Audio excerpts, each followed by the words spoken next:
And welcome back. We're going to go ahead and get ready to add some new levels to our game. This is a pretty exciting point because now we're ready to take this game to the next, pun intended, next level. So what do we need to do that? Well, let's first take a moment to look at our game world and how it's currently operating. A couple things to keep in mind is we're going to want to have two kind of distinct points as we transition from one level to the next. So for example, we might want to identify where the areas that the player is going to be able to zone in and zone out. So for example, I might look right here at the top of this level next to where these spikes here and say, here might be an area that they zoom in. Or I might modify my map to have maybe a little ledge right here where they can start and they have to navigate there.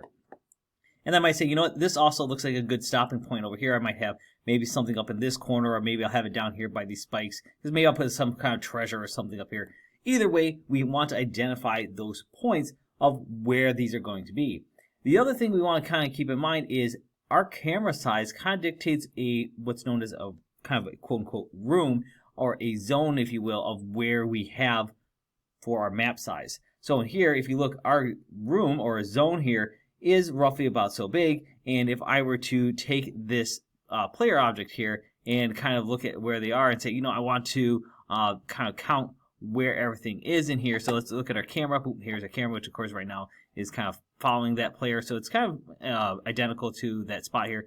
But if I go back to the player here, because again, the camera's following, I kind of have 1, maybe 2, 3, 4, 5, maybe about 6 rooms here where that player has spaces. So we have a pretty decent sized map.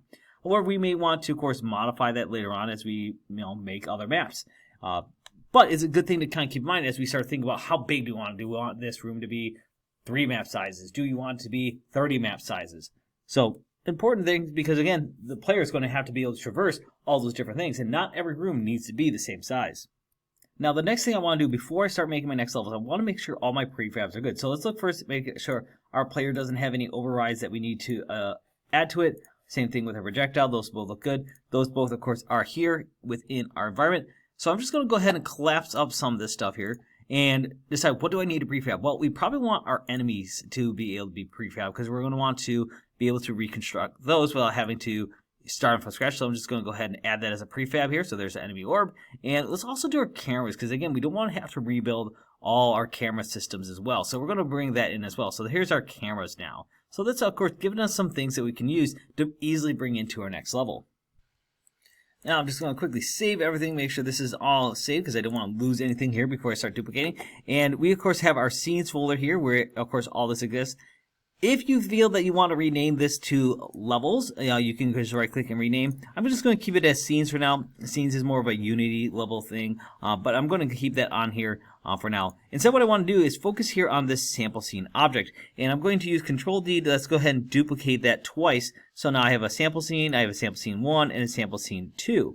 And what I want to do is rename these to whatever I want them to be. Now, you could, of course, if you're thinking far ahead and like, hey, this is going to be some big castle and I'm going to have all these different things in here, or, maybe I have this whole map planned out.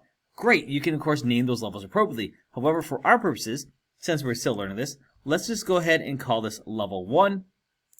And it's okay if you have spaces in here. And I'm just going to click again, level 2.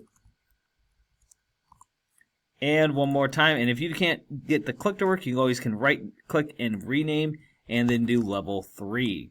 So now we, of course, have these here, and I'll do a quick save. And if I go ahead and open up level 1, you can see here's level 1, here's level 2, level 3. They look exactly the same, except you'll notice up here in the hierarchy it is changing for what those are. Now, I'm going to leave my level 2 as the level that I kind of have here existing. And instead, what I want to do is have level 1 and level 3 be 2 different level designs.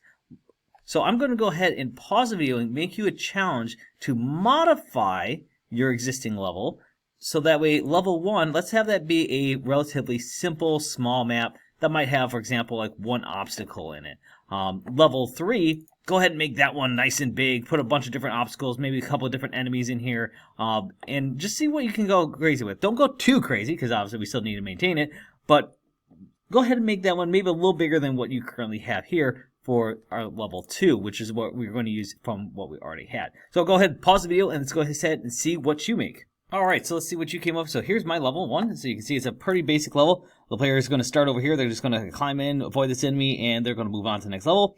You also notice I could put some spikes here along the top, and to do that, little trick I didn't teach you, if you grab your tile map here, and you hold down the shift key, and you press the brackets above your keyboard, above the enter key there, you can, of course, those brackets will allow you to rotate those either up or down or left or right. So pretty good little trick there, if you didn't know that.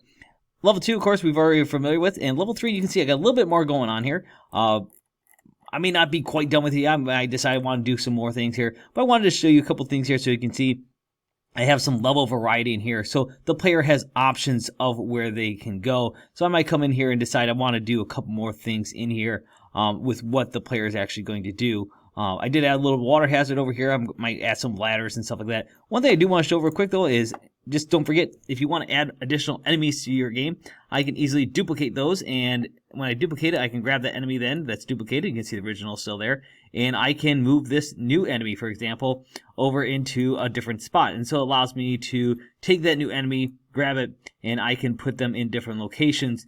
So that way they are moving around the world and the player can see how they interact. Maybe I won't put him here. Maybe I'll put him someplace else. But again, giving you the player option to kind of move and traverse. Or maybe I'll put two enemies here side by side. And just, again, different presentations, different options, because you want the player to have some variety here. Important thing to note is always, where are you starting your level? And where do you want the player to finish level? So, like, for example, even though I have these two map pieces up here with all these spikes, I might say, you know, I don't actually want the player to end up here. Maybe this is just like a bonus room that they can go to. Maybe I want the ending point to still be up here, so you kind of get this consistent direction of moving left to right, even though we got some vertical movement too.